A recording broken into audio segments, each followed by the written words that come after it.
Assalamualaikum warahmatullahi wabarakatuh dan selamat pagi. Apa kabar anak-anak? Cikgu harap semuanya dalam keadaan sehat, semua dalam keadaan ceria untuk kita meneruskan sesi pembelajaran kita pada hari ini. Okey, baik. Pada hari ini kita akan masuk ke tajuk yang pertama iaitu keselamatan bengkel. Lebih mendalam lagi, cikgu mengharapkan pada hari ini anak-anak akan dapat menyatakan keselamatan diri, bengkel, peralatan dan bahan. Okey, kita masuk. Ini merupakan petikan daripada buku teks RBT tahun 4. Anak-anak boleh merujuk juga buku teks tersebut. Okey, ini adalah perbualan di antara Cikgu Nasir dan juga anak muridnya. Okey, Cikgu Nasir dan murid tahun 4 Alpha berada di luar bengkel RBT. Okey, kemudian apa yang disebutkan oleh Cikgu Nasir?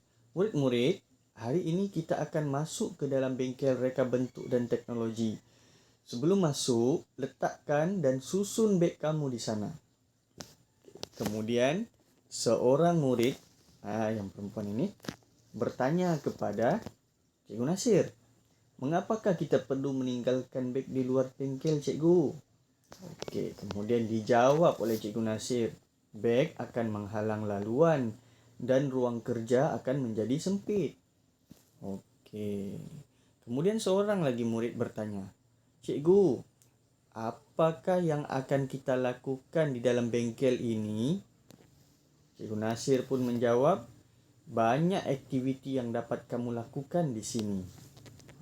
Ini pula respon daripada salah seorang murid Cikgu Nasir. Seronoknya cikgu, ini kali pertama kami dapat masuk ke bengkel. Kemudian Cikgu Nasir pun memberitahu kepada anak-anak muridnya, di sini ada peraturan untuk menjaga keselamatan kita. Kita hendaklah mematuhinya. Okey. Baik, apakah peraturan itu? Ya, peraturan itu, ingat kata kuncinya ada 3, iaitu keselamatan bengkel, keselamatan diri, keselamatan bahan dan peralatan. Okey, baik. Kita masuk yang pertama, iaitu merujuk kepada peraturan keselamatan bengkel. Okey, mari kita tengok di bahagian ini. Sini dia. Okey, peraturan keselamatan perlu diamalkan ketika kita berada di dalam bengkel RBT. Kerana apa? Kerana kemalangan boleh berlaku jika kita tidak mematuhi peraturan keselamatan. Jadi, mari kita tengok apakah yang dibincangkan oleh guru ini kepada anak-anak muridnya. Okey? Kalau anak-anak dapat melihat tulisan ataupun kotak yang berwarna kuning, itulah merupakan antara peraturan-peraturan keselamatan bengkel.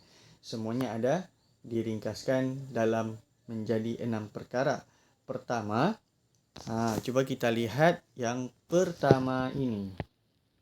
Okey, patuhi semua tanda keselamatan di dalam bengkel. Apakah tanda-tandanya? Pada masa yang akan datang kita akan belajar berkenaan dengan tanda-tanda. Penting apabila melihat tanda tersebut, kita perlu patuhi. Yang kedua, kita perlu buka semua pintu dan tingkap bengkel sebelum memulakan aktiviti. Kenapa perlu buka? Untuk apa? Untuk memberi pengudaraan dan juga pencahayaan yang baik. Okey, cuba tengok yang ketiga. Bersihkan meja kerja dan bengkel setelah selesai melakukan aktiviti. Ini perlu memang dibuat apabila setiap kali kita telah melakukan aktiviti. Perlu pastikan semuanya dalam keadaan bersih. Baik, kita tengok yang keempat. Letakkan beg di tempat yang disediakan. Ya, sama seperti dialog Cikgu Nasir di awal tadi kan. Okey. Kenapa perlu letak di tempat yang disediakan?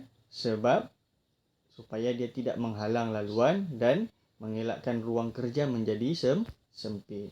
Okey. Yang kelima. Okey. Gunakan alatan dan bahan setelah mendapat kebenaran guru. Pastikan kita telah dapat kebenaran dulu. Anak-anak dapat kebenaran daripada cikgu dulu, baru boleh menggunakan alatan ataupun bahan. Okey.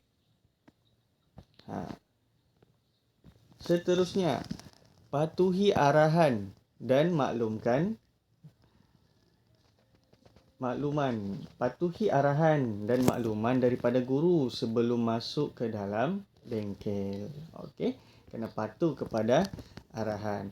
Okey, kalau biasanya kita perlu beratur sebelum masuk ke dalam bengkel, letakkan beg di ruang yang disediakan, kemudian barulah kita akan masuk ke dalam bengkel. Berbeza dengan kelas, kerana kelas kita bawa masuk beg sekali, tetapi di dalam bengkel kita hanya bawa peralatan ataupun alat tulis yang perlu sahaja. Okey, kita teruskan. Yang kedua, kalau tadi yang pertama kita telah belajar mengenai peraturan keselamatan bengkel, yang kedua pula kita perlu mengetahui peraturan keselamatan diri. Okey, peraturan mesti dipatuhi untuk menjaga keselamatan diri ketika melakukan aktiviti di dalam bengkel. Okey, kalau tengok di sini dia ada 3. Yang pertama apa? Pakai pakaian dan kasut yang sesuai di dalam bengkel. Tidak bolehlah pakai selipar. Tidak boleh juga kita pakai pakaian yang lain. Okey, kita pakai pakaian yang sesuai. Apa dia? Kita akan menggunakan apron di dalam bengkel. Okey, baik. Kita tengok yang kedua. Ikat atau masukkan tudung ke dalam apron. Okey. Dan yang ketiga, bagi yang ada rambut panjang, ikat rambut yang panjang itu agar kemas dan tidak menghalang dan mengganggu aktiviti yang kita akan lakukan. Okey, itu secara ringkas berkenaan dengan peraturan keselamatan diri. Baik, kita pergi kepada yang seterusnya. Ini adalah peraturan keselamatan alatan. Okey, kita akan tengok satu persatu. Okey, alatan di dalam bengkel RBT hendaklah digunakan mengikut peraturan. Ya, kenapa kena ikut peraturan? Sebab kalau tidak ikut peraturan, berkemungkinan akan mendatangkan masalah kepada diri sendiri, kepada orang lain juga. Okey, yang pertama, bertanya dan mohon tunjuk ajar guru sebelum menggunakan alatan. Okey, kena tanya dululah bagaimana untuk menggunakan alatan. Takut nanti tersalah guna. Okey, kita tengok yang kedua. Yang kedua, berhati-hati semasa menggunakan alatan. Contoh terutamanya alatan yang tajam ataupun alatan yang panas. Kena berhati-hati, takut terkena kepada diri sendiri ataupun orang lain. Okey, yang ketiga, laporkan alatan yang rosak atau hilang kepada guru. Kena laporkan, kena maklumkan, kena bagi tahu. Okey, peralatan-peralatan yang rosak, kerana mungkin peralatan itu boleh jadi berbahaya kepada anak-anak. Okey, yang keempat, bersihkan alatan selepas digunakan.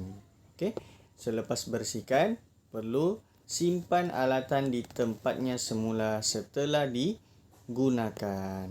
Okey, selepas itu gunakan alatan dengan cara yang betul. Okey, kalau guna cara yang salah, tidak akan dapat berfungsi dengan baiklah alatan yang kita guna itu. Okey, dan yang terakhir, dilarang bermain dan bergurau semasa menggunakan alatan. Ya, kerana dia sangat berbahaya. Bayangkan anak-anak, apabila anak-anak sedang memegang peralatan yang tajam, kemudian anak-anak berlari-lari bersama dengan kawan, kita tidak minta dan kita tidak mahu berlaku kecelakaan yang boleh mencederakan anak-anak. Sebab itu, di dalam bengkel RBT, sememangnya anak-anak dilarang untuk bermain dan bergurau semasa menggunakan alatan tersebut. Okey, baik.